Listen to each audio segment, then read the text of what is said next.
Assalamualaikum warahmatullahi wabarakatuh. Saudaraku kaum muslimin yang dimuliakan Allah Subhanahu wa taala, semua orang pada dasarnya membutuhkan nasihat. Karena itu Nabi Muhammad juga membutuhkan nasihat.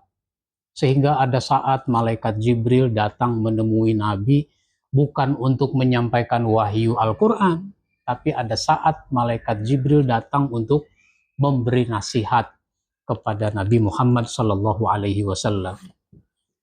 Maka saya mengumpulkan, menulis nasihat-nasihat untuk saya sendiri dan untuk kita semua.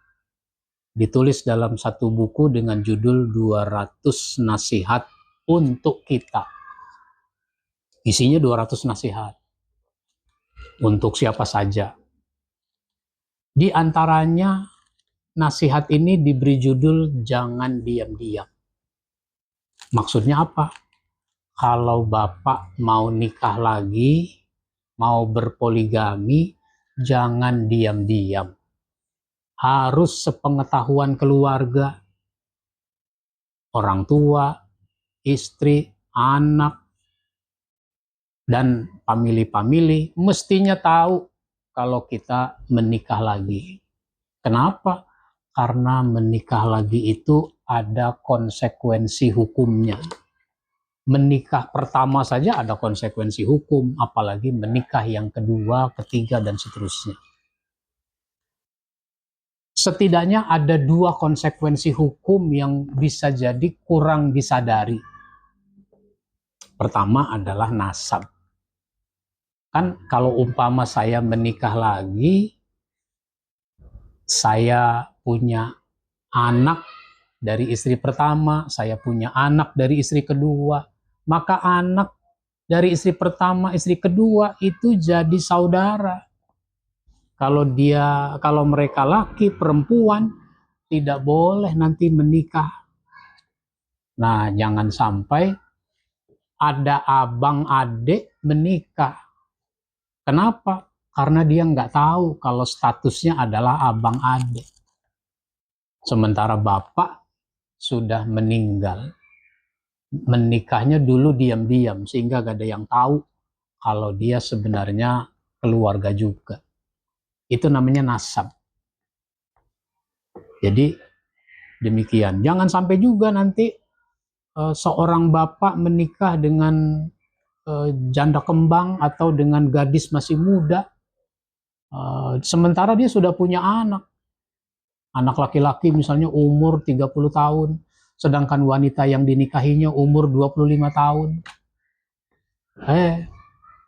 Setahun 2 tahun sesudah menikah, si bapak meninggal. Anak yang 30 tahun belum nikah. Lalu suatu ketika dia lagi ada kegiatan di satu kampung, dia kemudian berkenalan dengan seorang wanita yang disebut janda kembang. Lalu jatuh cinta, lalu mau menikah. Boleh nggak menikah? Nggak boleh. Kenapa? Karena ini adalah ibunya, yang disebut ibu tiri. Nggak boleh orang menikah dengan bekas istri bapaknya. Itu contoh. Kalau terjadi pernikahan juga, anak dengan ibu tirinya, seorang abang dengan adiknya, itu nanti bisa jadi dosanya si bapak yang sudah meninggal. Yang kedua, konsekuensinya adalah konsekuensi waris. Kenapa? Karena istri pertama ahli waris, istri kedua juga ahli waris. Anak yang dihasilkan dari istri pertama, istri kedua itu juga ahli waris. Tapi bisa jadi ketika sudah meninggal si bapak, istri kedua datang minta hak waris, istri pertama nggak mau ngasih. Meskipun udah dijelaskan bahwa dia memang istrinya, bahkan sudah ditunjukkan bukti-buktinya, ada buku nikah, ada foto-foto, dan seterusnya. Ternyata tetap nggak mau dikasih. Kenapa? Nggak tahu. Tahu aja nggak dikasih, apalagi nggak tahu.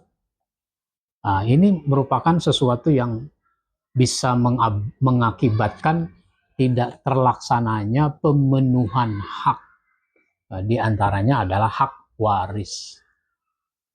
Oleh karenanya jangan diam-diam. Kalau khawatir dengan konsekuensi, ya jangan menikah lagi kalau begitu.